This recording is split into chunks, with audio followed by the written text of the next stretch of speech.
first thing that I'd like to do is just to get your name, first and last name and your rank, so I have that on tape. I see. So if you could go ahead and give me that. My name is Spady A. Koyama. I'm a retired Army colonel. And the spelling of your name. It is spelled Koyama. And Spady? That's right. Great. And you know what it means? Small mountain. Yama is mountain. Fujiyama. Oh, okay. Exterior mountain. If I left the K off and left the Oyama, I'd be a big mountain. If I ever get to be 6 feet tall, I might be tempted. Is that what, is Fuji big? Or what's Fuji? Wisteria. Wisteria. Wisteria. Fujiyama is Wisteria mountain. See, I'm learning all these little bits of pieces. Iwo Jima is Jima. Iwo Jima is Sulphur Island. Shima is island, but it gets a soft reading and becomes Iwo Jima. Instead of saying Iwo Shima, harder to say.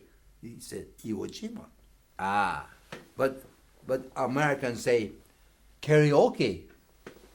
Let's go to that restaurant because they got karaoke.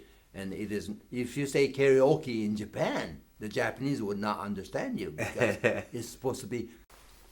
Now you grew up in Spokane. Most of the time, although I was born north of Spokane, where my father was assigned to the Great Northern as a section foreman. But I grew up, I went to school here and high school here in Spokane. I was raised here. So did you learn to speak Japanese at home then, or? Broken Japanese, partly Japanese, in order to converse with my parents. But rest of the time I was busy learning English, of course. Huh. So what was it like as a child growing up in Spokane? You're just coming out of the Depression at that time, and no, we didn't feel it too badly. In fact, I took up smoking when I was about 11 or 12, and I learned after a while to get one of these Bull Durham packages with all those wrapping papers, and after a while I could roll it up with one hand and like that, and stick it in one corner of my mouth and spit out of the other corner. I was getting pretty good, and every night my mother would have my brother and me, Jack and I, stand before her after we got out of the bathtub before bedtime, and then she would say, "All right," and then we'd have to stick our hand out, and she'd look at it, and look at it like that. And years later, I said, "Mama, what were you doing every night? You had to stand before you. We go like this, and you go look at it." She said, "I'm looking for nicotine." "Why didn't you say that, Mama? I never smoke with. I'm half left-handed. I smoke with this hand like this, Mama." That's the first time I ever saw her laugh and cry at the same time. That sounds like you had a fun childhood. Yeah, it was. Now, growing up, did you think of yourself as Japanese family? None whatsoever, because I sang just as loudly as any other kid whenever we sang "God Bless America" or "My Country 'Tis of Thee," and I never thought of myself as anything but American. That's why when Pearl Harbor happened, we thought just like any other kid, we wanted to go fight for our country. And then while I'm in the Army, after I already told you how I managed to get into the Army, they had to threaten members of the Selective Service Board here in Spokane in order to get into the Army in the first place. And then the evacuation starts. While I'm in the Army, I hear about this evacuation, Tell me that, because I don't have that on tape, about how you decided to enlist. Now, this was before Pearl Harbor, right? Right after Pearl Harbor. Right after Pearl Harbor. Right after Pearl Harbor, 7th of December, 1941. My mother comes into my room and says, "I want to talk to you." And she said, "You know that this is your country no matter what. Who says what to you?" I said, "I know that, Mom." And she says, "Since this is your country and you know, you should be thinking about going to fight for your country now that we're at war," she says. My mother, born in Japan, is telling me that. half in Japanese, half in English. And she says, but I want you home for Kurisumasu and Oshogatsu. That meant Christmas and New Year's. And then you go, she says. So I waited until 5th of January, 1942, and I packed up, said goodbye, and took off to the location of the Selective Service Board here in Spokane, Hutton Building. And the fellow at the desk greeted me and pushed across a paper and said, sign here, and I signed. As soon as I signed that, and he saw my name, he stopped smiling and said, you better go home. You know we're at war. I said, I know we're at war. That's why I'm here. He said, you better go home thinking it's over. I said, I come from home. He wouldn't process me, and I wouldn't go home. And I finally found a piece of paper, and I went up to the desk, and I pushed it in front of him, and I said, give me your name. Don't write it. Just print it, and print me the names of the rest of you fellows here in this office. And you want to know, what do you want our names for? I said, look, if they tell me on the coast that I don't qualify, then I'll come back to Spokane. But you fellows here in Spokane don't even want to send me there. Human interest story. I've got a friend working for the newspaper.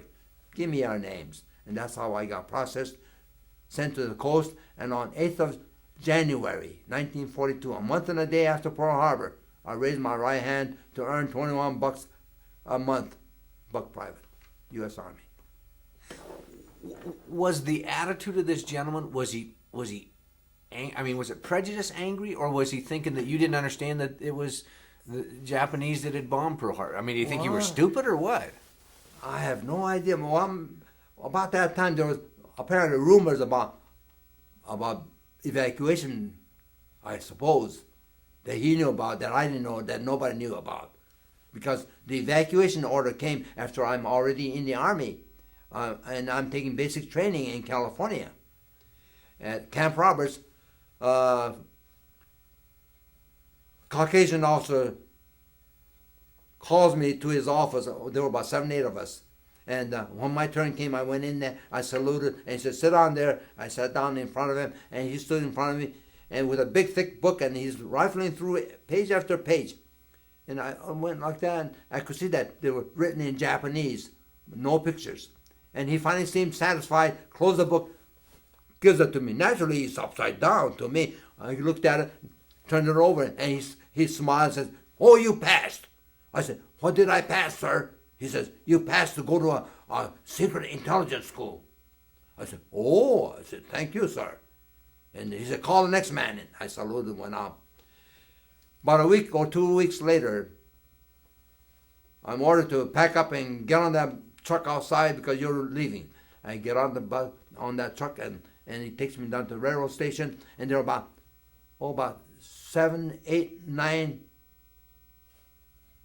other Japanese Americans like me in uniform at the station, and I thought, all of us can't be going to that intelligence school. Some of those guys don't look too bright, you know. And then the long train comes in, and an MP jumps off the train and says, come on over here, get on board. So we all went, and I was amazed to see everybody on board the train were Japanese Americans in uniform, and some with stripes, old timers. And then all the blinds were down, and then we started going eastward, and the train wouldn't stop until we hit Oklahoma.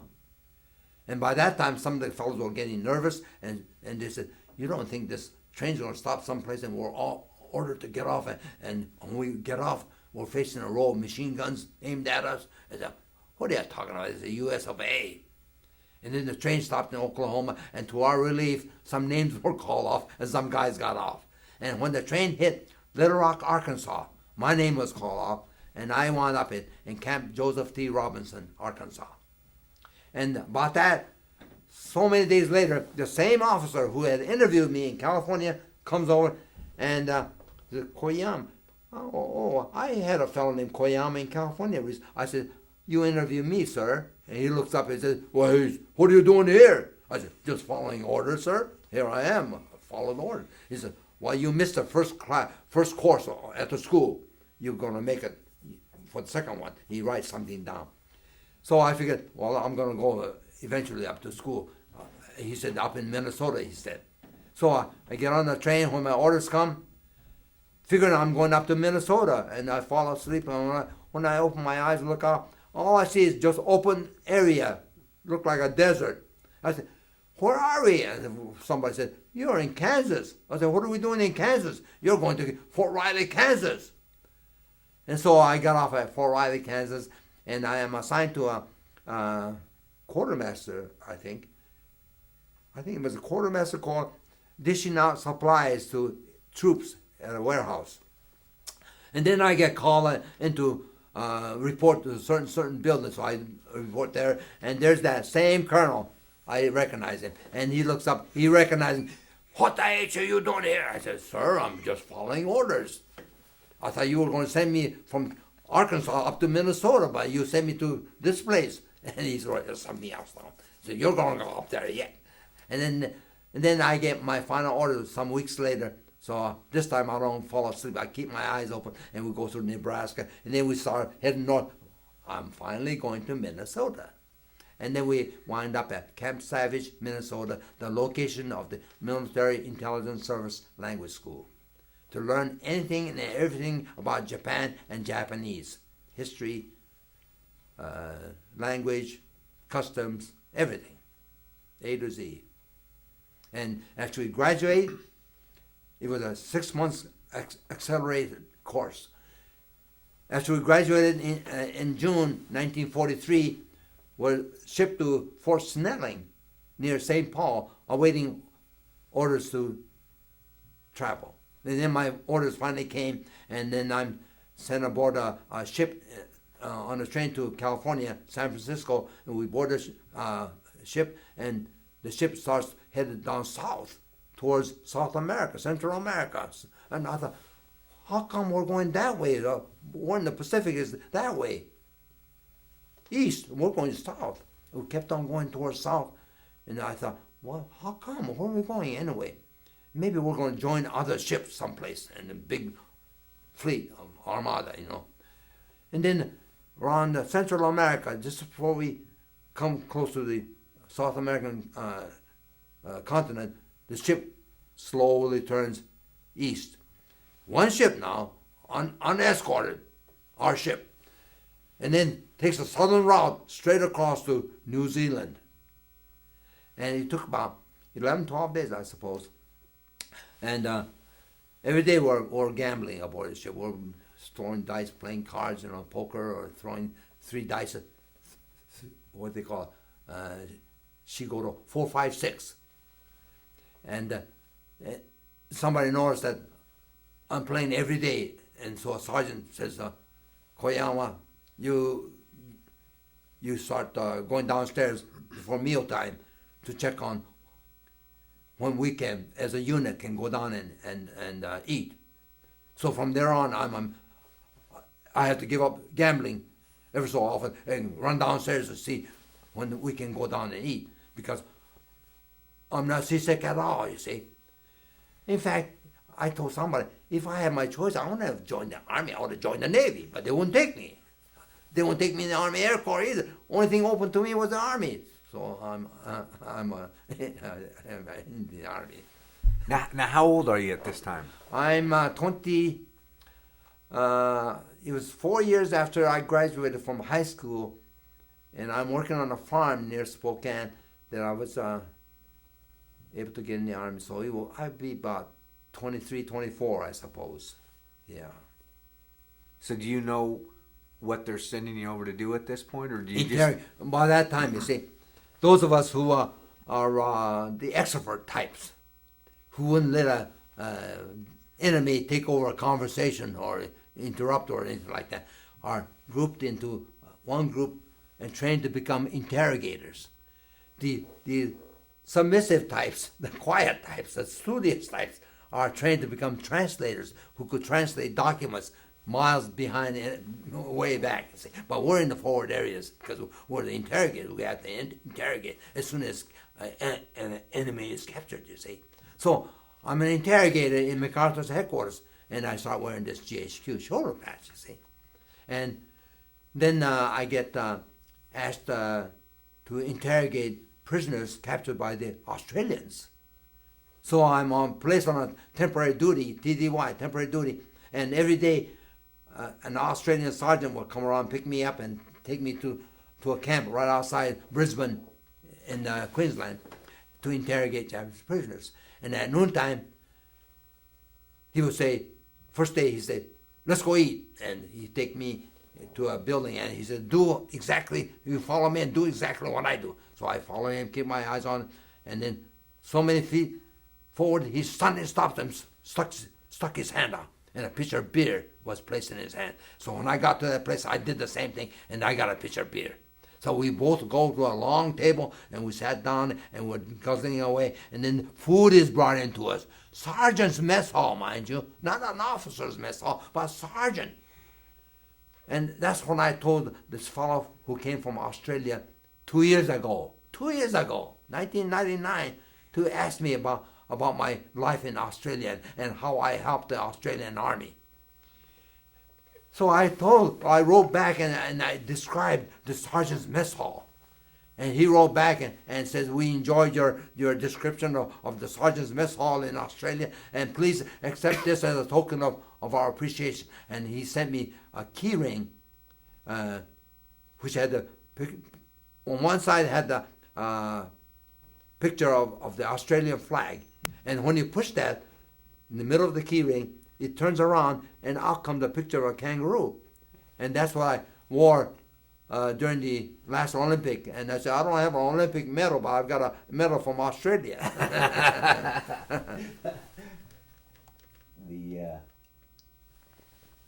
So is that where you first ended up being stationed, or did you go? That's my first station overseas, Australia.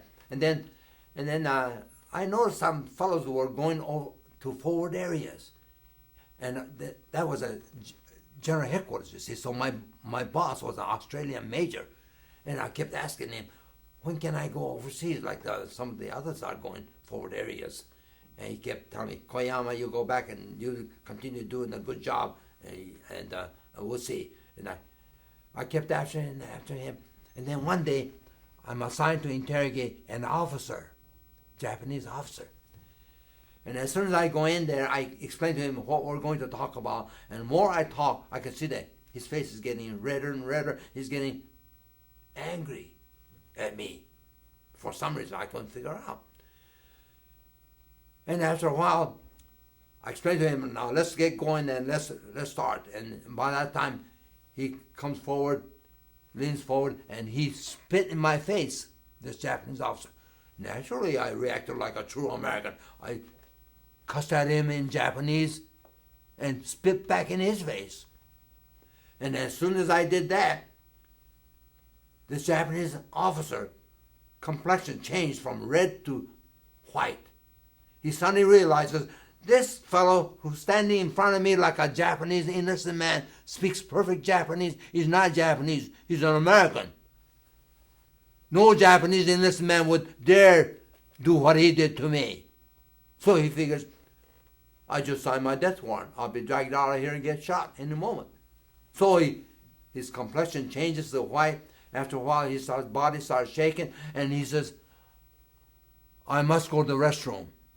I said, never mind that. Stand over there, you so-and-so. I'm cussing at him in Japanese. And my buddy, about 2 blocks away, has an earphone on, seated in front of a big recording device, and he's wondering, what the heck is going on over there?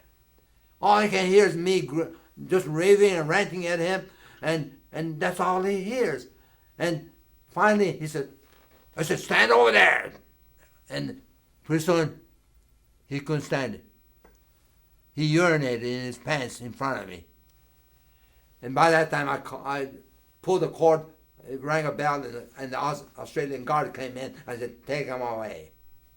And then I report back, and the guy, my buddy with the earphones, he said, what the heck happened? He said, I don't understand at all what happened. And I explained to him. He said, no wonder you were raving around. I spit back at him because he spit in my face. And then he says, man, oh man, am I going to have a time? And he translates what's on there and sends it forward. The major, Australian major, my boss, calls me in. Not a word about it. But he says, Koyama, you still want to go overseas? Forward areas? I said, yes, sir. All right, you're going to go. That's how I left Australia and went to New Guinea, a place called Hollandia, location of the 6th U.S. Army headquarters, to interrogate prisoners, all prisoners captured by subordinate units of the 6th Army headquarters.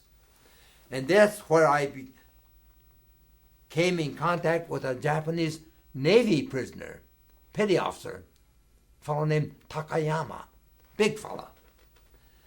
And I noticed that he was nice physique, big fellow. And since he was a newly built prisoner of war compound, we need to have prisoners go outside and clear the area around the camp, so we would have a clear field of fire just in case, you see. And every day we would have to find out who among the prisoners are healthy enough to be worked outside after we make roll calls and so forth.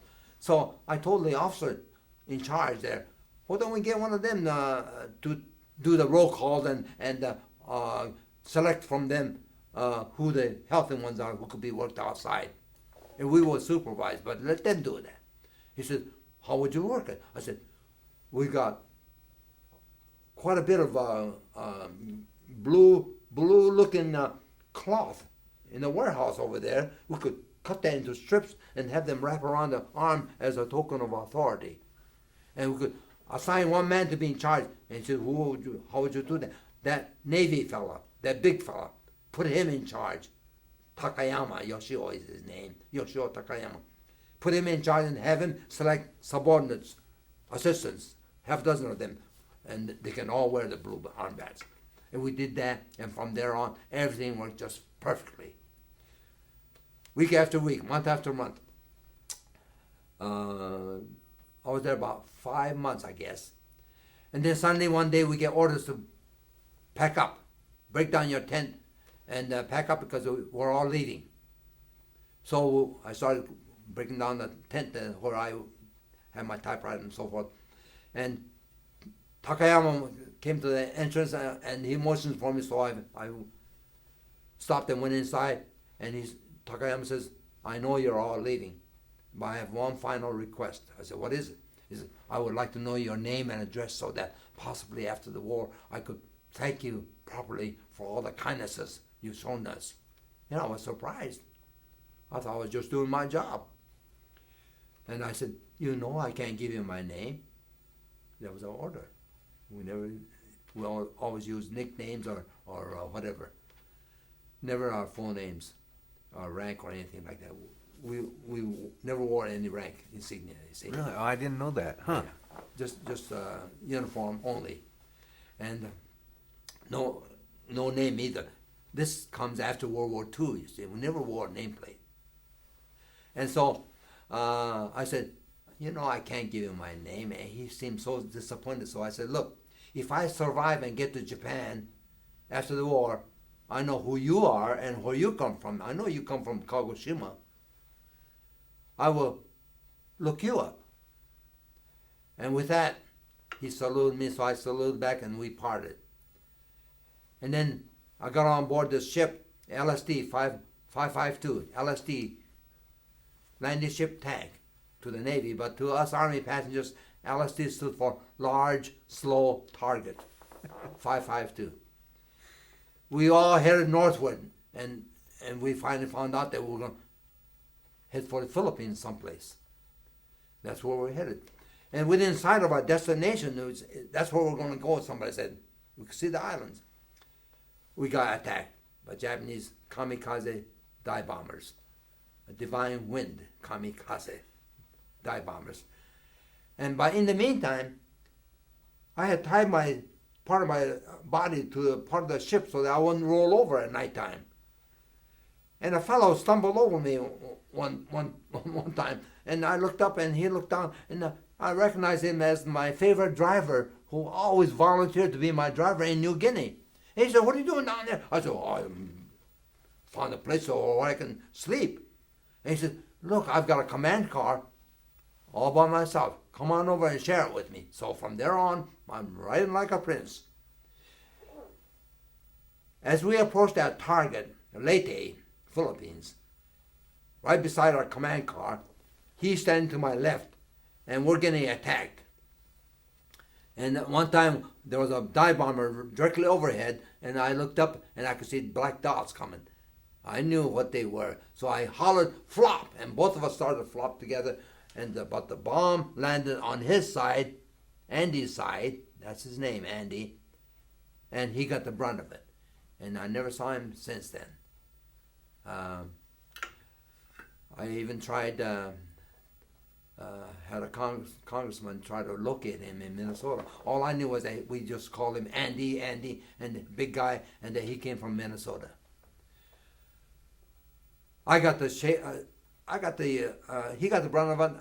I got the ricochet because I burn marks around here. All my left side, my eardrum is broken, and the hot pieces burned my left side of my face. And I think I was wearing sunglasses. I think the lens protected my eyeballs, but the rim cut me right here. You can see the scar right here.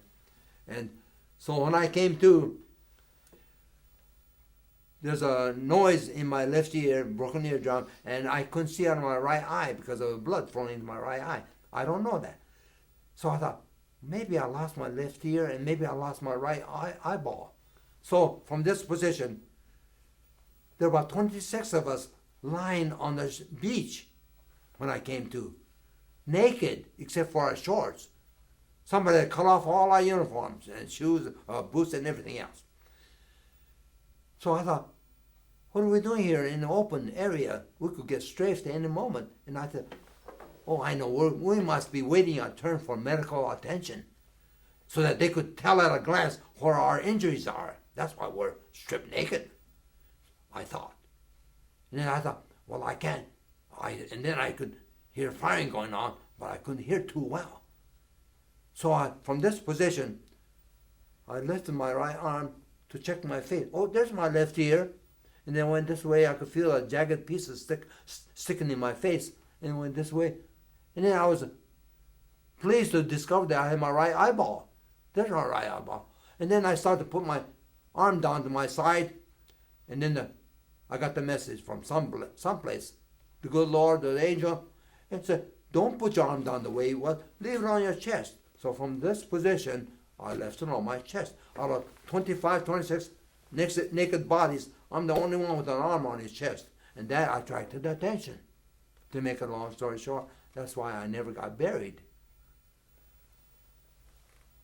Two guys came running over after a chaplain came over, gave me the last rite, read the 23rd Psalm over me.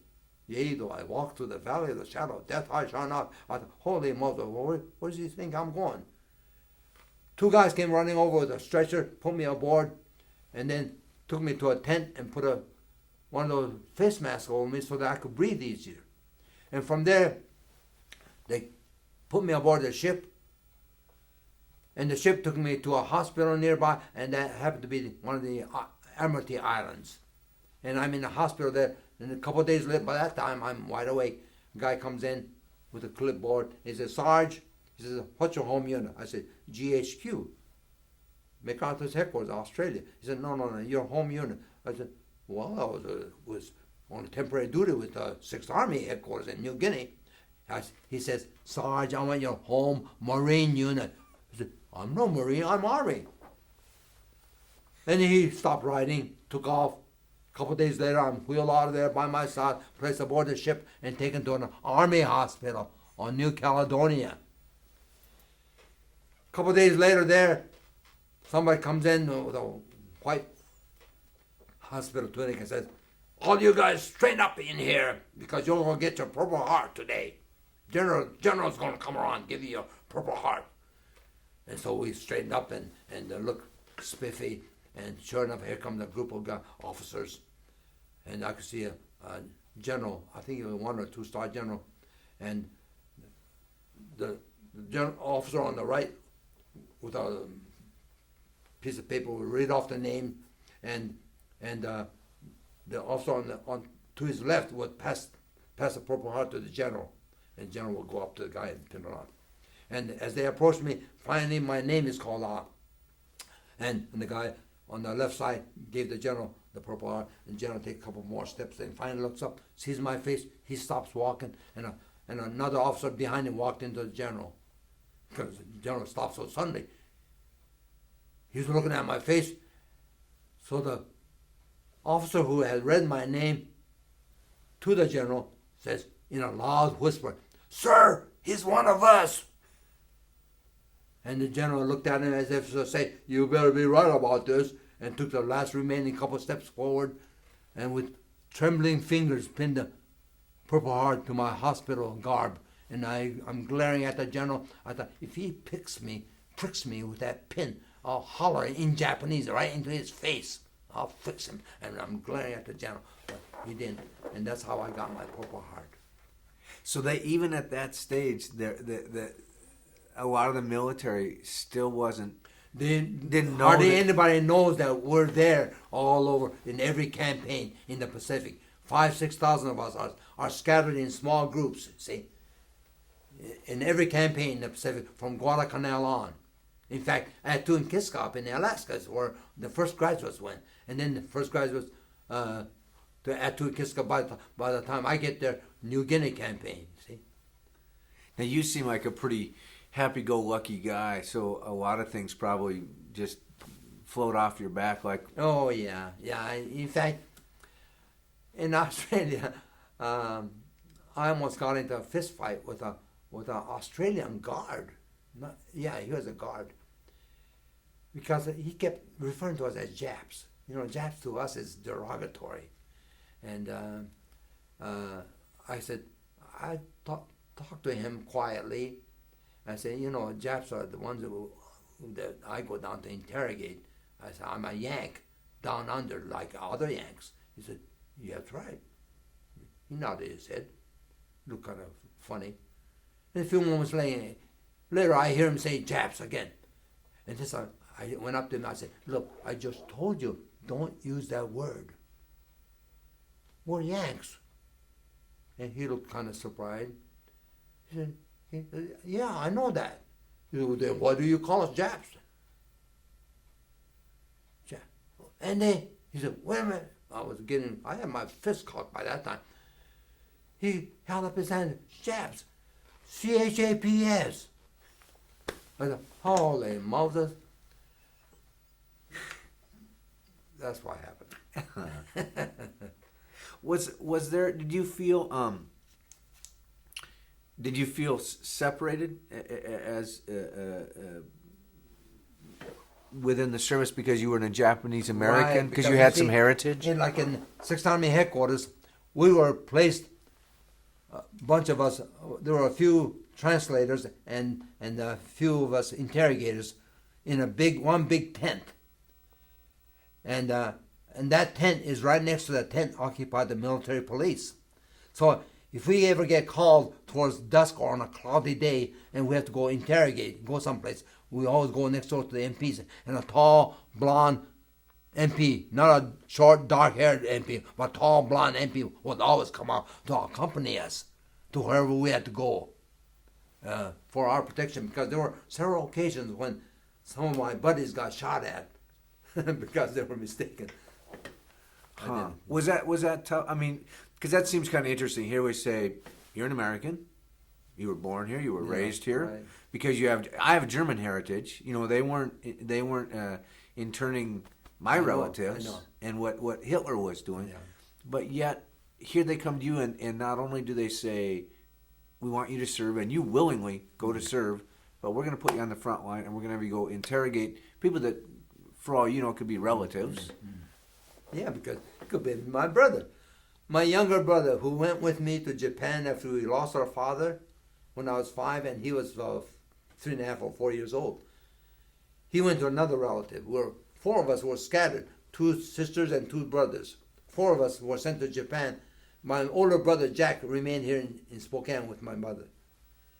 So I went to one and my younger brother went to another relative. He got inducted into the army, and he was a sergeant in the Japanese army when war ended, but fortunately for him, he never left Japan. He stayed in Japan doing what? Training others how to drive a tank, one-man tank. Because on the farm where we worked before we went to Japan, we learned how to drive a truck, you see. So I knew how to drive, and he knew how to drive. So fortunately for him, he never left Japan. So your brother was, during World War II, was he was, Japanese Army. boy, was that, We didn't know that until after the war, of course. We didn't know what had happened to any of my brother or my brother or any of my two sisters. did you think about that though? I mean, did you ever wonder, boy, I wonder if he's in the service over there? Or Yes, and then so after the when we were in the so-called occupation army of Japan, my brother, of course, tickled pink to see me finally as an officer in Japan. You see, with the occupation force. So he's got a job working as an interpreter at a U.S. base that repaired helicopters and planes damaged in the war. So he says, come on, I want to show you something. So I thought he was going to show me some damaged planes. But he takes me around to show me to the American U.S. Air Force platoon assigned there. And he says, this is my brother. He puts the arm on. This is my brother. He's Colonel. So he got a big band out of showing me off. he was proud of what you... Yeah. Well, he's deceased now because I'm the only surviving member of the family now. Huh. It's interesting because, I mean, you know, I hear different stories with all the things that happened back in the States, all the internment camps and things like that. Now, you married, you joined the service and then got married, is that correct? That's right. And then the evacuation started. So my first wife came from a place called Pasco, Tri-Cities, on the east side of the Columbia River. Members of my wife's family who lived on the west side of the Columbia River in Kennewick were evacuated and placed in a barbed wire enclosure that we refer to as relocation camp. So the rest of the family in Pasco said, we better sell our restaurant and get rid of our belongings and move to Spokane so that we'll be with our friends in Spokane when the evacuation order comes. So they did that, moved to Spokane and lived out in their suitcases throughout World War II for the evacuation order that never came. My mother lived out of suitcases throughout World War II for waiting to be evacuated. Did you get letters from your wife then? Could she correspond? Oh, yes. So you knew what was going on? Yes. I mean, how did you feel about that? I mean, was it just... Well, by that time, the powers that be finally gave authorization for an infantry unit to be formed based around the 100th Battalion from Hawaii. And that came to be the 442nd Regimental Combat Team, which came to be known as the most decorated in the history of the U.S. Army. Most decorated. And it's out of this Army Regimental Combat Team, smaller than a division, bigger than a regiment, with its own artillery, own engineer, own medical detachment, that fought in Italy and France and became so well known that at that time, during the war, one man from that unit, 442nd, was awarded the Congressional Medal of Honor for diving on a live hand grenade and sacrificing himself. That was it. Just last year, in the year 2000, they investigated if this unit is so well decorated and so full of achievements, how come there's only one Congressional Medal of Honor? So they investigated and came to realize that there were so many others who qualified but never got decorated. So, June year 2000, in Washington, D.C., President Clinton awarded 20 Japanese Americans, most of them posthumously, the Congressional Medal of Honor, including one to the one-armed senator from Hawaii, Senator Dan Inoue, that the average fellow couldn't say his name at first. They used to say, that one-armed senator, Senator, I know you. That's Senator Inoue. He became also a Congressional Medal of Honor winner just last year. And out of those 20, 2 happens to be from the state of Washington. And 1 is going to be honored fully, in fact, 26th of March, year 2001, by having his name attached to the Seattle Federal Courthouse. It'll be known as Nakamura Federal Courthouse in Seattle. That's after Bill Nakamura of Seattle. Does that make your service bittersweet? Yes, it does. And to me, because all my 3 wars are in the Pacific, it's a good feeling to know that not only do we have a Nakamura honored in Seattle, but we also have in Fort Lewis, Washington, a Sakakida building named after Lieutenant Colonel Richard Sakakida of Hawaii, whom I nominated about 5-6 years ago because the commanding officer, the colonel in charge of the 201st Military Intelligence Brigade, wanted to know if there's an intelligence man who could be honored. He must be deceased, however, who could be honored by having the name of the building changed to that individual's name.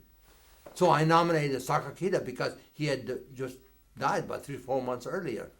And Richard Sakakida was captured by the Japanese in the Philippines and tortured, but he never broke. And to his credit, years later, when we're having a big national reunion of the military intelligence personnel in the current location of the intelligence school, which is now located at Monterey, California, I was asked to lead the Pledge of Allegiance, and I noticed that Dick Sakakida is on the stage off to the side, and I asked somebody, what's he doing up there? And I found out for the first time that he's going to be the main speaker. And now when he got up to speak, he talked about his background and how he's captured and tortured. None of us had ever heard about his background before. Because I used to play poker with him at the Army Intelligence School. He never said anything about his background. And his wife was with him, this time in Monterey, with her hand to her mouth in shock because it's the first time that she's hearing about what her husband had gone through. That's how close-mouthed he was. Wow. And he's now being honored with a building named after him at Fort Lewis, the Sakakida 201st Intelligence Brigade building. Wow, that's great. When you were overseas in the South Pacific and interrogating soldiers, did they usually bring them back off? They would capture them and bring them back off to the front somewhere, and you would interrogate them, or were you out in the field interrogating? When they were captured, they would be brought into the PW compound, prisoner of war compound, and that's where I would interrogate them. And I did the same thing to this Takayama at Hollandia, New Guinea. And as I told you, we finally placed him to be in charge of the PW compound itself. And we finally parted. And then I got wounded in the Philippines at Leyte on 25th of October 1944. And I'm hospitalized for 1 whole year until October 45, including my 34-stitch operation to try to get that shrapnel out of my chest. And that's when I became 5 pints Irish. And I'm working here in Spokane at the Galena Air Depot, which currently is known as the Fairchild Air Force Base. I'm working there, and they found out that I had a security clearance in MacArthur's headquarters, so they assigned me to the post office. I assigned a tall, lanky 6-footer as my assistant, and they gave me a pistol to wear on my hips. And together we would drive a fortified truck down to the main post office in Spokane, load up all the classified mail, and we would lock it up, and then we saunter across the street to the nearest coffee shop. And people around Spokane would see me with my pistol, and they would go around me, avoid me, and go to my assistant and ask about me. And he'd say with a straight face, well, don't you go ask him. He's my boss. And we were doing that when I got this strange letter from Pentagon. And the letter said, oh, I give a lot to know where that letter went to. I don't have it. But the letter said, would you please consider going back on active duty? We will be happy to give you a special waiver of your 40% World War II injury. Number two, despite the fact that you have been out all these months, you may return with the highest World War II rank. I was a 5-stripe sergeant, World War II. Number three, if you pass your physical minus your disabilities, you may qualify to become an officer of the U.S. Army. And I explained all this to my Japan-born mother again, and she just smiled and she said, you go again. General MacArthur needs you. And she was right. General MacArthur is the one who discovered he's in Japan now, head of the occupation.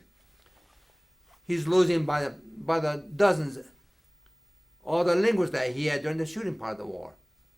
So he apparently notified Pentagon that he's got to get some of those linguists back. He doesn't want to use a Japanese who speaks perfect English. He needs an American of Japanese descent, qualified. So I get this strange letter.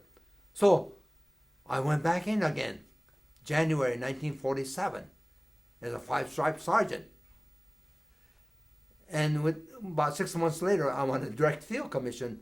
So one day I'm a 5-stripe sergeant, next day I'm a second lieutenant, U.S. Army. And I stayed on through the occupation, through Korea, and through Vietnam. And I'm assigned back to Army Intelligence School back in Fort Holabird, Maryland. And once a month, or I should say once a week, I go down to Washington, D.C. in a chauffeured vehicle in civilian clothing, and I'm contacting the Pentagon, the FBI, and the CIA. And that's how I come. I have an autographed picture of J. Edgar Hoover when I took off for Vietnam. Anyway, I'm doing that, and then I suddenly get a notice from the Walter Reed Medical Center in Washington, D.C. I'm to go down there for a physical of some sort. So I go down there, and I'll come to find out it's not a physical. I'm going to face a medical board.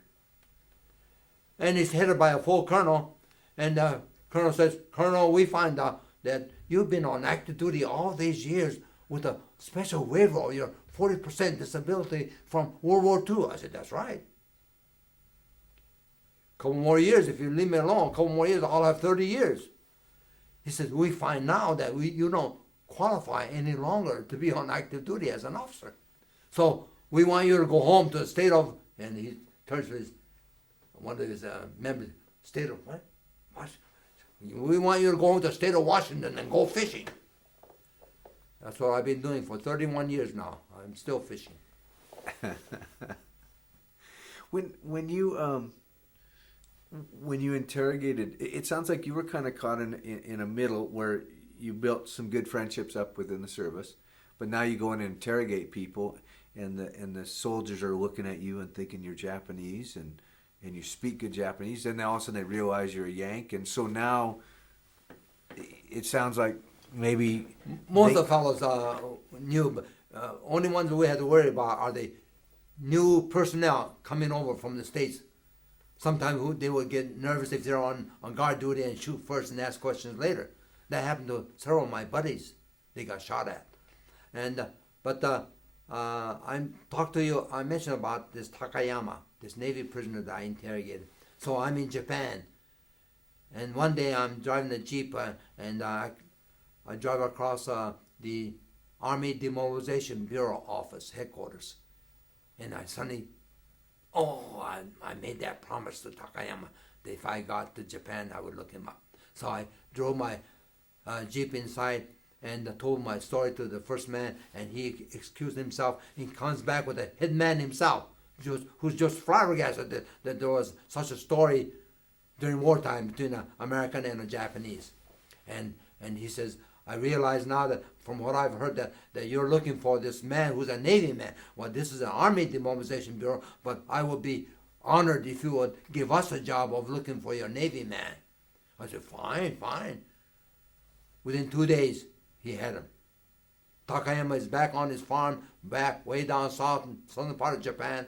And so I said, I will come back this afternoon. So I went to a bank, got some money, and went back to the Army Demobilization Bureau headman himself, and I said, will you send him this money and ask him, don't tell him, because there are war crime trials going on in Tokyo. Ask him to buy a round-trip ticket so that he'll know it's not one way, but a round trip. Ask him to come up to Tokyo, and you find out when he's coming, what day, and then you call me, let me know. No sense giving him my name. He doesn't know my name. So comes a day that he's going to come up. Takayama's going to come to Tokyo. So I go down to the Tokyo station, and I look around. There's a big crowd in right there, milling around something. So I thought, well, what are they looking at? So I show them my way inside, and there's Takayama seated on the floor with a Navy leggings on, Navy knapsack on his back, and a Navy cap on. He tried to find out back down south in the country about who's been to Tokyo lately. What do you wear in Tokyo? What can you wear? Nobody could tell him.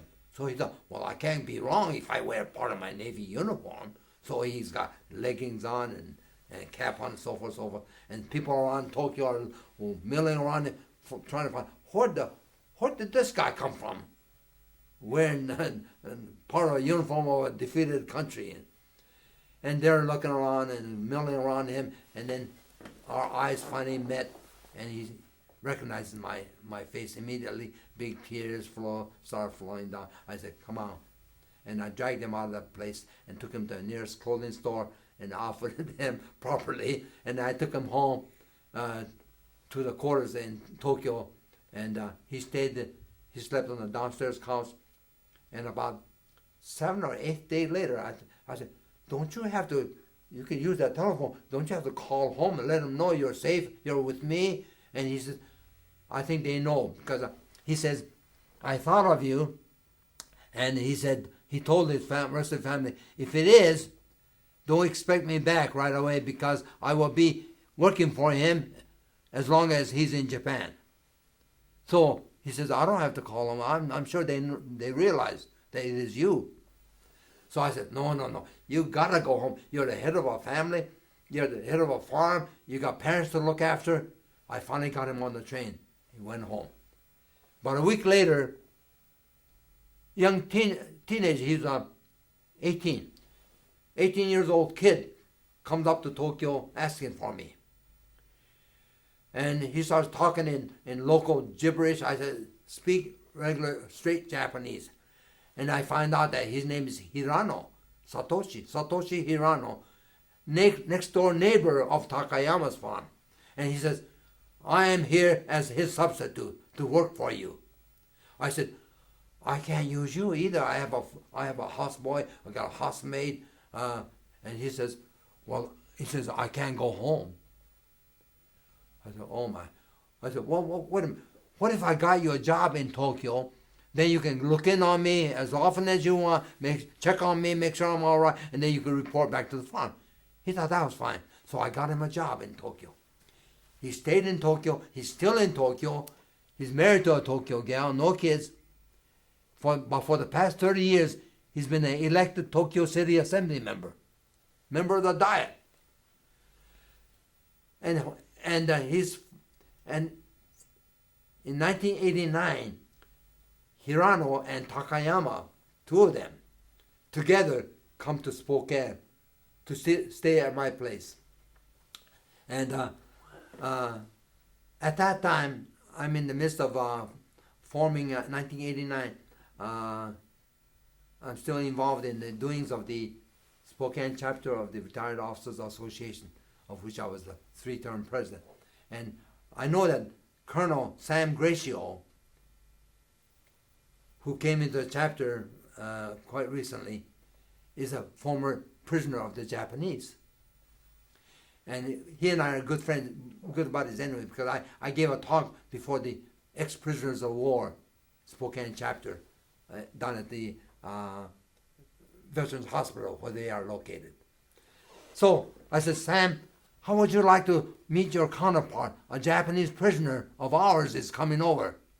He'll be over on a certain date. And maybe you would like to bring your wife and come over and meet. He said, would I? He said, sure I would. So they came, Sam Gratio and his wife Devonia met Hirano and Takayama. But the Gratios brought a reporter from the Spokesman Review, the leading newspaper from Spokane, who is now a retired from the editorial board.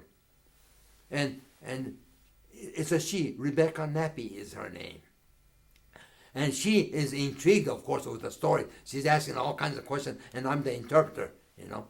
And so, at the very end, Sam says, you fought your country, I fought for my country. We were enemies, but now we are friends, and they're both crying and they're hugging each other. And that occurred in 1989 at my house, about 2 miles from here. Wow. And since that time, Hirano has fallen in love with the United States, and he comes over practically every year, so many times a year, I think. Anytime there's a need for something to be done from Tokyo government, Hirano is included. So he has been to every one of our 50 states.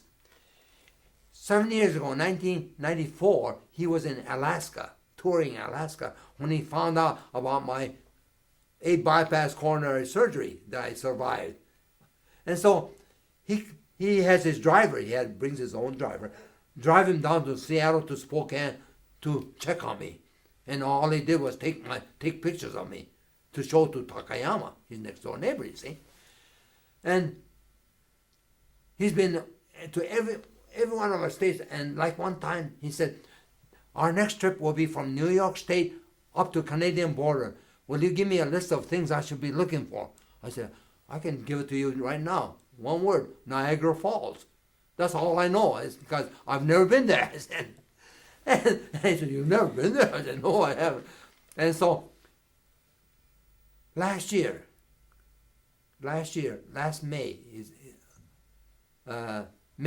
year 2000, he and the driver, same driver, and his wife, and 4 others, 7 of them, land in San Francisco on a Saturday.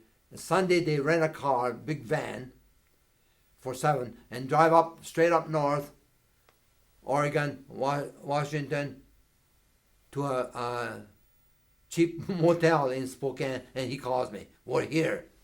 I said, where are you going from here? Where are you headed from here? He said, we're headed for Seattle. From Seattle, where are you going? He said, back to Tokyo. I said, where'd you come from?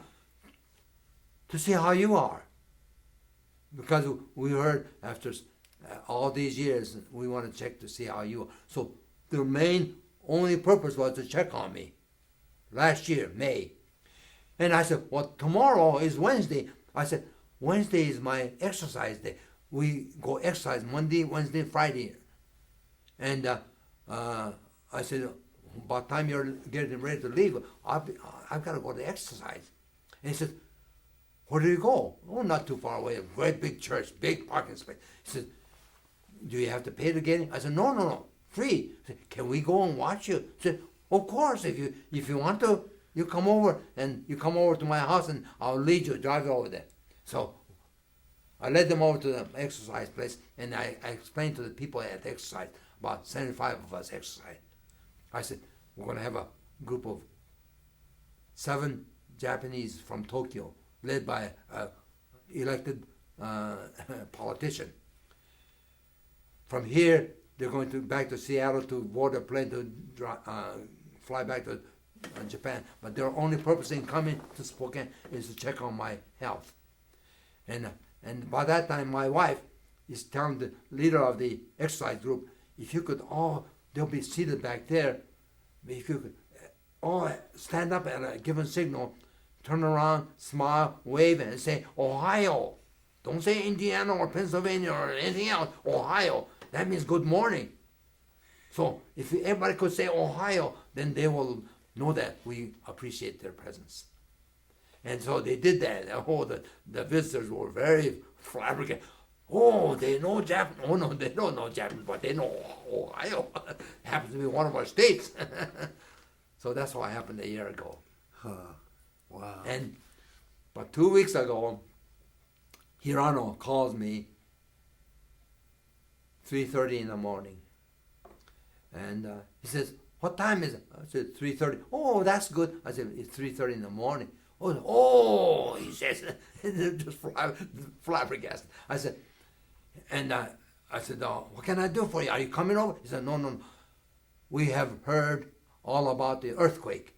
We want to know, was Spokane affected? I said, oh, no. None of us are affected. We're all right here. Majority of the damage was on the coast, Seattle, Tacoma, Olympia way. And he said, oh, that's good. Then I will tell everybody. And that was it. Last November, on the 10th of November, we're getting ready to leave on the 10th of November for Pasco, where I'm going to participate in a 2-hour ceremony the next day on Veterans Day, 11th of November, in Pasco, at this great big building called TRAC building.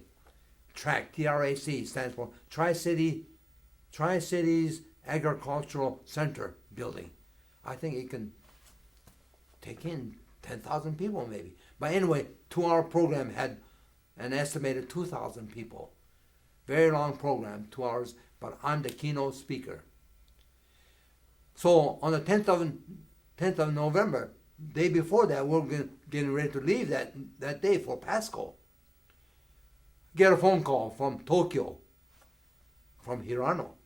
He says, I have bad news. I said, oh, what happened? Takayama just passed away several hours ago. That's the former prisoner of war that I had interrogated. He said, I just got the call, and I know you're being interested, so I'm calling you. I said, well, I appreciate that. I think I better make an arrangement to send flowers. He said, in your name, I already sent flowers. Hirano's telling me that. So I'm waiting for him to come to the States next time, because so I can reimburse him and repay him for his thoughtfulness. Huh. So it all started from World War II. Did the two of you ever, after the war, really talk about the war, or was it?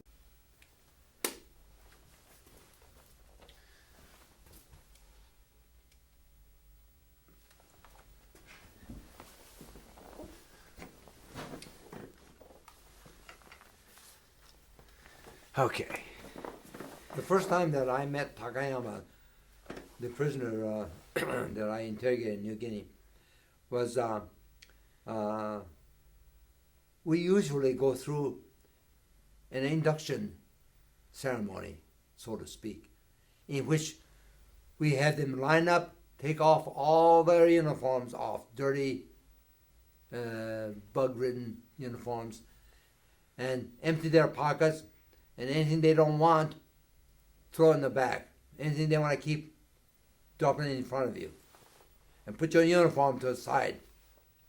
And MP comes around, picks up all the dirty uniform, throws it on the bonfire, burns it up. Because we're going to issue them new uniform from the captured warehouse. And I explain all that as I go down the line, offering each man a cigarette. But some of them think that this is it. They're offering us a chance to go over there at that big tub and wash ourselves before they kill us all. That's why they made us take off our uniform. So some of them start trembling. One fellow can't stand up; he just crumbles to the ground. And so when I got to Takayama, this big guy, Navy guy, he turned the other way. So I thought, oh, this big guy doesn't smoke.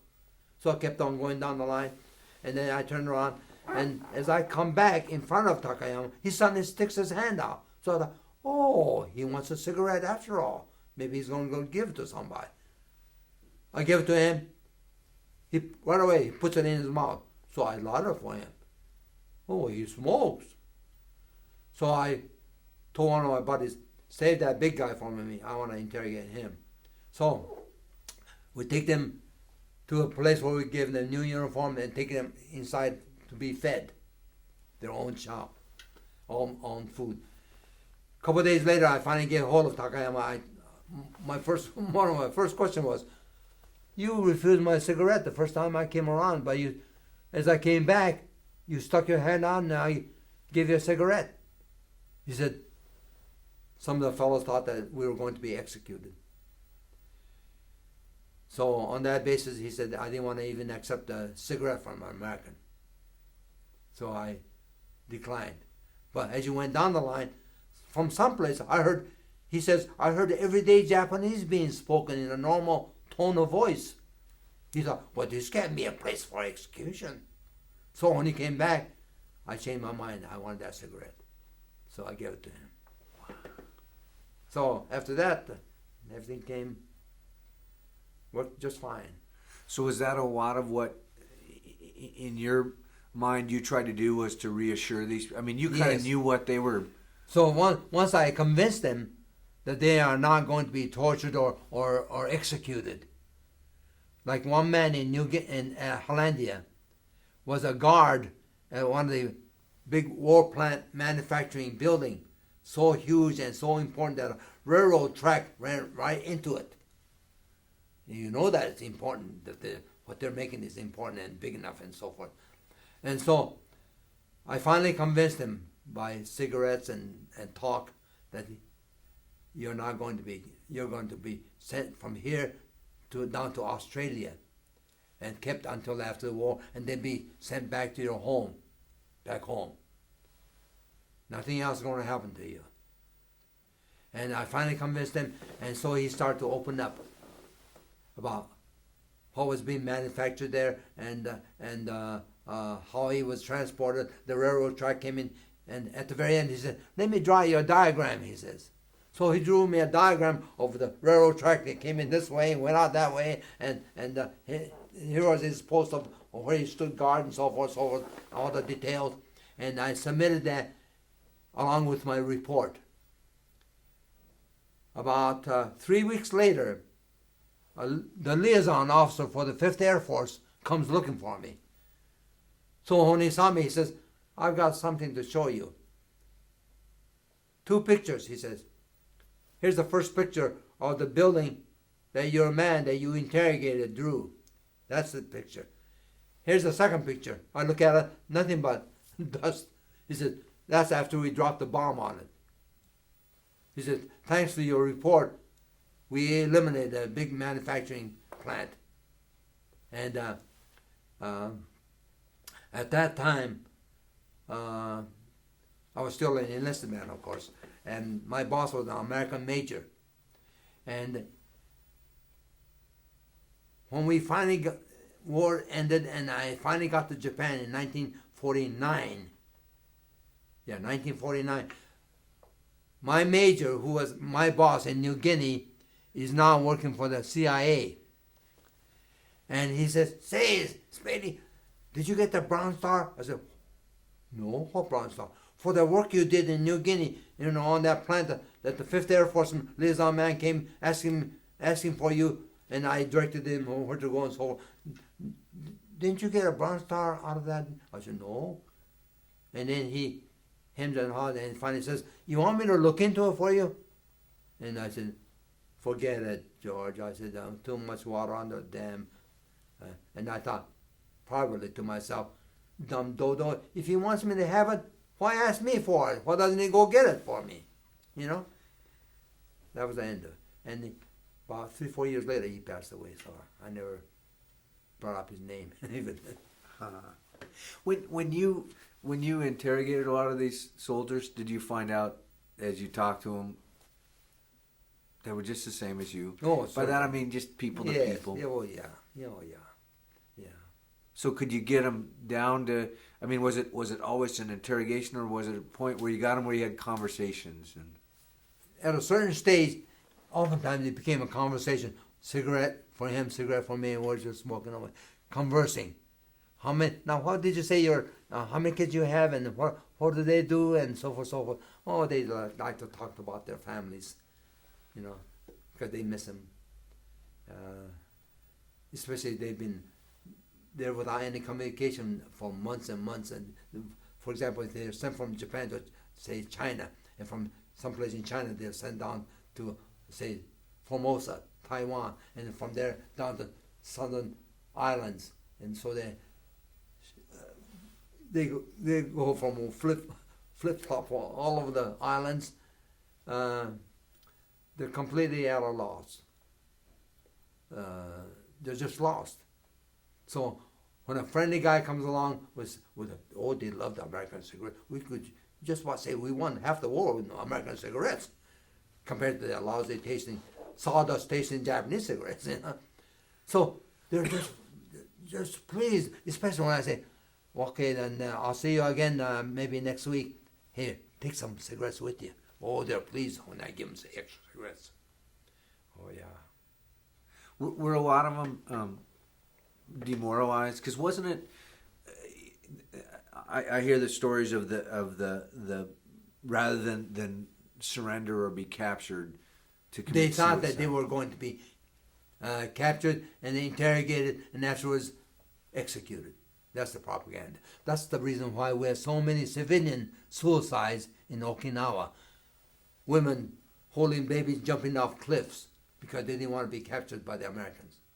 Propaganda.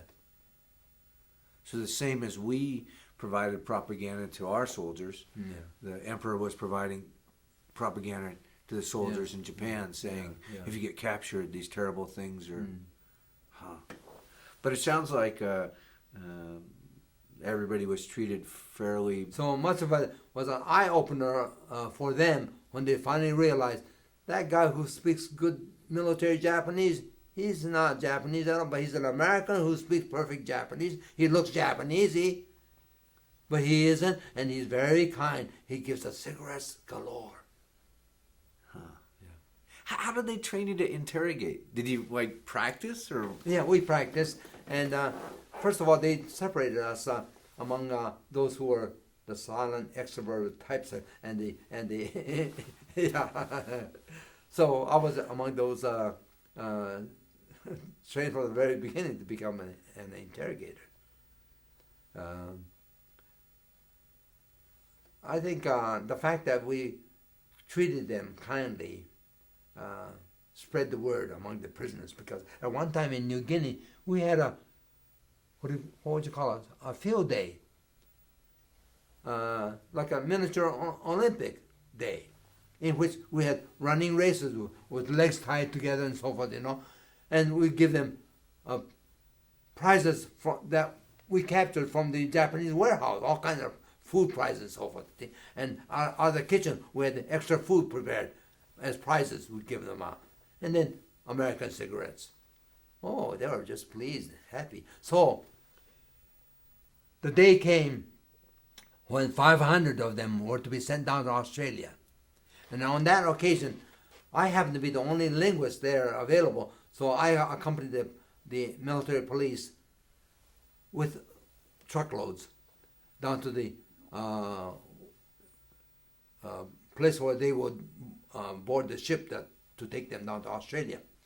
But at the beach, there were, maybe there were about 7, 8 big Lister bags full of water, drinking water, so many yards apart along the beach. And one of the prisoners with the armband said, do you think we could get some drink of water from one of these bags before we board? And I asked the MP, he says, yeah, they have to do that. So the MP spread around and to make sure that nobody started running or anything like that.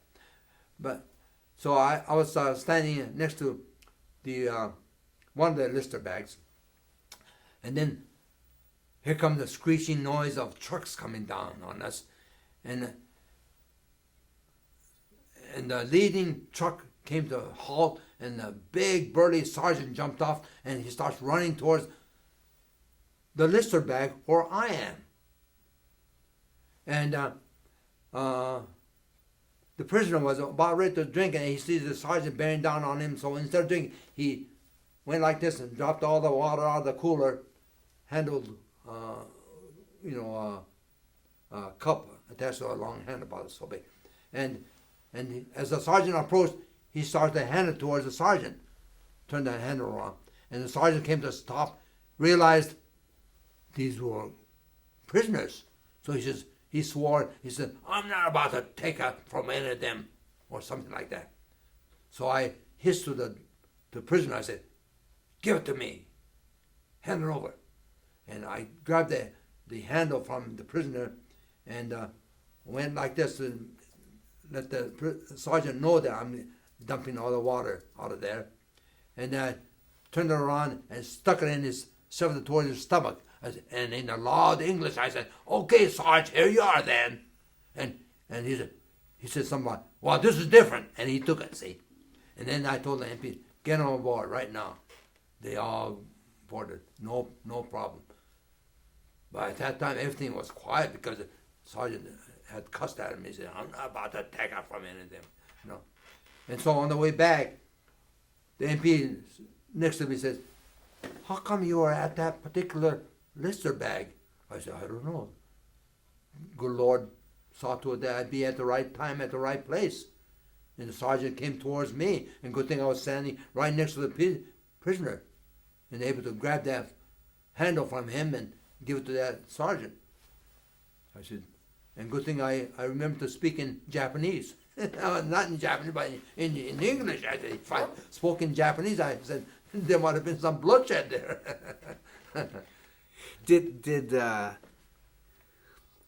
It sounds like the soldiers for a while, the Japanese soldiers had to kind of gauge you a little bit and say, are you Japanese? Are you American? No, he spread right away because Takayama spread the word that you do as he says. Yeah. So you were okay then? So we had no problem at all. No disciplinary problem at all. So the Japanese soldiers didn't look at you and say traitor or anything? No. Huh. Yeah. I guess it's the human aspect. Yeah, because they realize that guy who speaks perfect military Japanese is an American. Yeah. Boy, your service was very important to our South Pacific efforts. I think so, because except for the time I'm back in the States at the Army Intelligence School with the staff and faculty, I'm overseas, and my Japanese is being utilized, even in Vietnam. In Vietnam, there were two Korean divisions from Korea in Vietnam. And since I'm in charge of the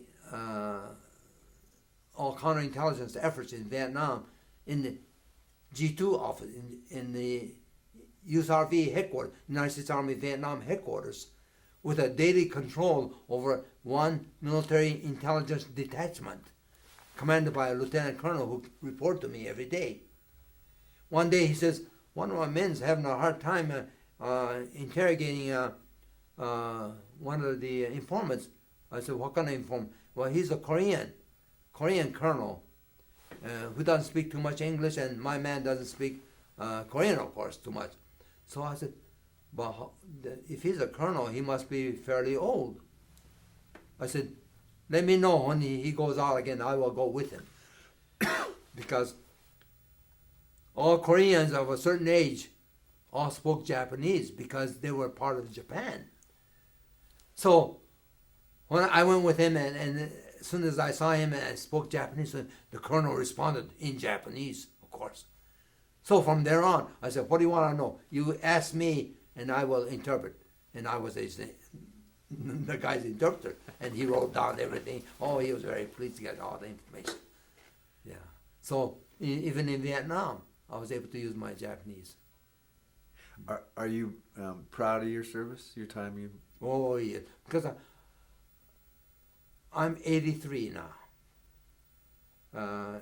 Too old for any military considerations, but if I were young and they would take me, I'd be willing to go to my fourth war. Every chance I get, as you see me now, since I lost my paunch 7 years ago when I survived my 8 bypass coronary, I wear my uniform very proud. This is my World War II uniform, because when I'm overseas in Japan, I'm with the intelligence, and I wore civilian clothing every day. So I hardly wore my uniform. So even the Japanese police that I contacted never saw me in uniform. Well, that had to make it even more challenging, you being in civilian dress. Right. And now Hirano he's very not only surprised but delighted, I guess, to be able to describe me as a U.S. Army colonel to all his buddies in Tokyo. You see. Huh. What was your favorite part of being in the service? The fact that I was overseas.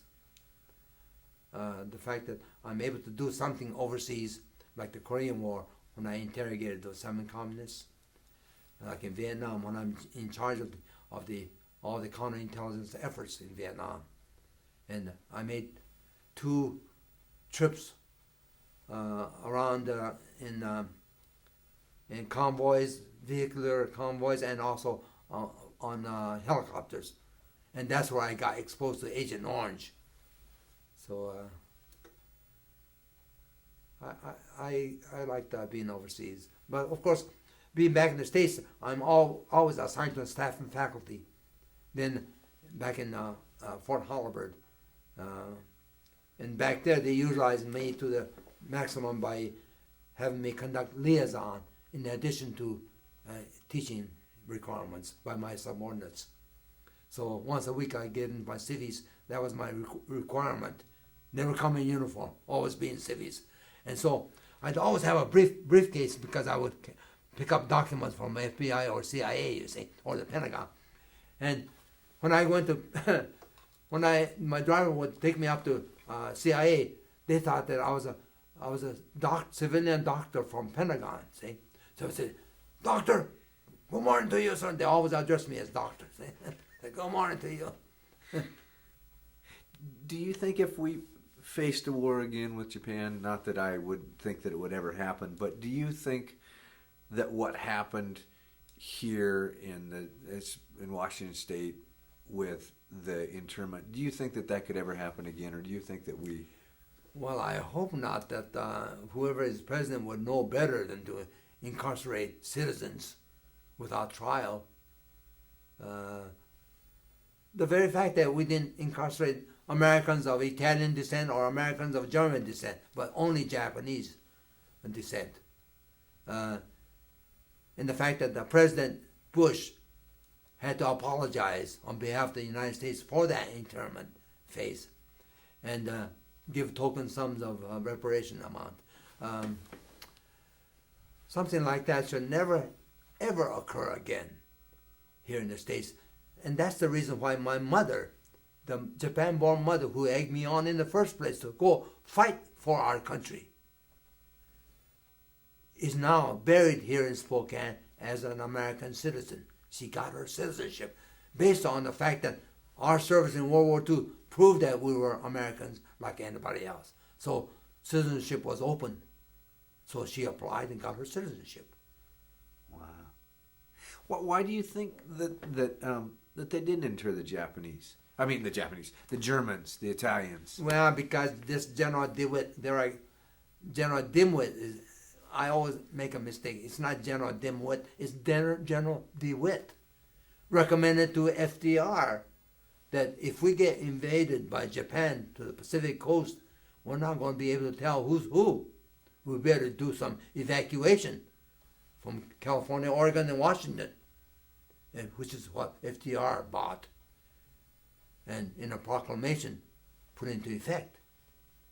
But in doing so, the entire, like all I know is about the state of Washington, entire state of Washington was not evacuated. The demarcation line was the Columbia River, Tri-Cities. Those who lived on the west side of Columbia in Kennewick, like my relatives, they were incarcerated. The rest of the family in Pasco, east side of Columbia, were not, but they didn't know that. So they moved, sold their stuff, all their belongings, and moved to Spokane to be with friends in Spokane, so that they could all be together when the evacuation order came. So they lived out of suitcases throughout World War II in Spokane for the evacuation order that never came. And they gave up. Some of your relatives ran a restaurant, was that right? Yes.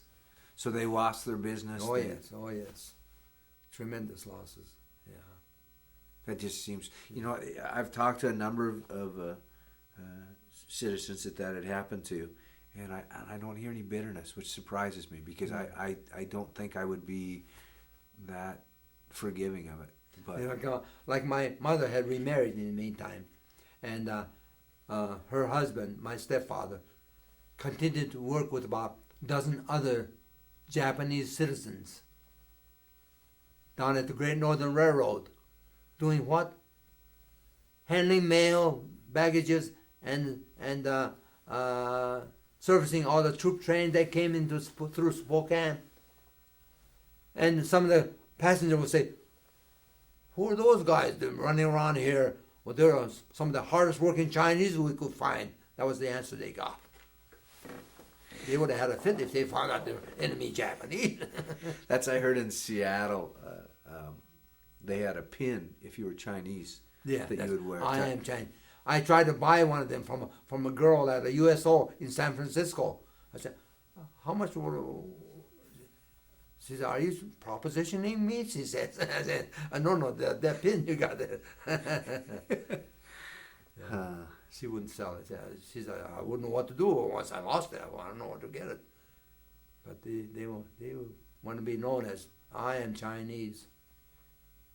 Now, I heard an interesting thing you said, and I may have misheard this, but you were talking about the Australian who was calling you chap, and you thought he was calling you Jap. Yeah. But you said, and maybe I misheard you wrong, Japs were those people, or did you not say that? Yeah. I mean, did you see, I mean, Yeah. in your vocabulary, was that a word you used? No. Just as necessary to show him that you shouldn't be calling us Japs. Japs are the ones I go down to interrogate, is the way I put it, see. Oh, okay. But that's always been derogatory. Even when I was a kid and get into a fight, some guy will say, "You dirty Jap," or something like that, Yeah. So you were aware of prejudice. Oh, then? yeah. From young kids. Because I talked to one gentleman from Seattle, and he said that until Pearl Harbor happened, again, he saw himself as white.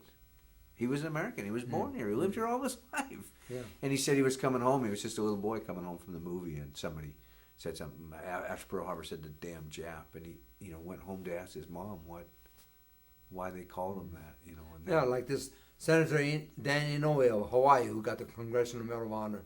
After the war, with one arm, in uniform, he went to a barbershop and they wouldn't cut his hair. He said, "No Japs allowed." Yeah.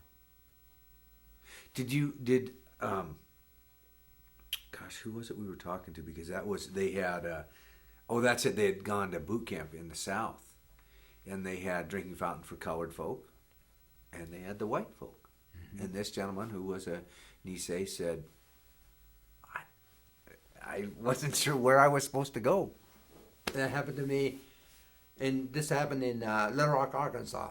I got there on the weekend, so I got a pass to go into Little Rock, and before then, I got on the bus first, and the bus wouldn't move. After a while, the bus driver turned around and says, "This bus ain't gonna move until you move, soldier." And who's he talking to? Everybody looked around, and then the lady in front of me turned around, saw me, said, "Come over here. Me?" And she says, yes, you. So I went over, and she moved over, and I sat next to her. She said, "How long have you been here?" "Well, I just got in. My first weekend here in Arkansas." She says, "Oh." She says, "Don't you know that space back there, that's not for you, that's for them, I said, "Oh?" So you just sit right here and the bus will move. And then shortly thereafter the bus moved. We went downtown. And someplace in downtown, I'd go to the restroom. And I knew there was an officer restroom and for the enlisted men and for the blacks. And first one I saw was a for the blacks. So I went in there, came out, MP's right there. He said, "What are you doing down there?" He gave me hell. I said, "I had to go, so I went." I said, "I didn't say anything for in-betweens. I'm not white, I'm not black, I'm in between. Where's the restroom for the in-betweens?" Of course there's none for that. Well, I got chewed out there for using a black. It's amazing prejudice. I mean, Yeah. the way that it works. And Yeah, when you break it down, it's so silly, so unnecessary. well, that's why I was curious when you were talking about interrogating, and that sounds like what you did. You broke it down to just here's a person, and I'm going to talk. They, talk about their home and their family. That's how we all are. Like tomorrow, in fact, my wife and I are going to $100 a plate dinner at here in town for the purpose of raising funds for the preservation of the military museum at Fairchild Air Force Base. One of the leading speakers will be a fellow named I know who you're talking about from Marysville, from Idaho. Idaho. Yeah, and I can't think of. I nominated him into my Spokane chapter of the retired officers because he's an ex-first lieutenant. I can't think of his name now that I tried it. Once in a while, I get stuck on names. Happens to all of us. But he's the Medal of Honor winner. Is it? Right, yeah, right. African American gentleman. That's right. Yeah. He's a black as, yeah, and so he knows that I put him into the Spokane chapter, and I've seen him several other times here and there, and he recognizes me, and I go forward, and I get invited by the Marine Corps every Memorial Day, which is coming around, down at Fairmount Cemetery here in Spokane, where we have a military ceremony. And he was the main speaker at one time, and he saw me, so he motions for me. So I went forward. I'm in uniform, and he puts his arm around me. We had a picture taken together, and people are saying, "Well, who's he?" They're not talking about him. They're talking about me. Who's he? No. Well, thank you very much. Well, you're welcome. Any other questions? Anything else? I pretty well have gone through the gamut of them. Oh, where were you when you heard the war ended? Do you remember? When World War II ended, Yeah. I was in a hospital here at Baxter General Hospital because I was there until October 45, you see. Because you spent, what did you say, 12 months? Almost 12 months in the hospital. I got hit in October 44, and I was hospitalized until October 45. And then I'm out of the service, back in Spokane, working for Galena Air Depot, forerunner of the Fairchild Air Force Base. And then I get this letter from Pentagon.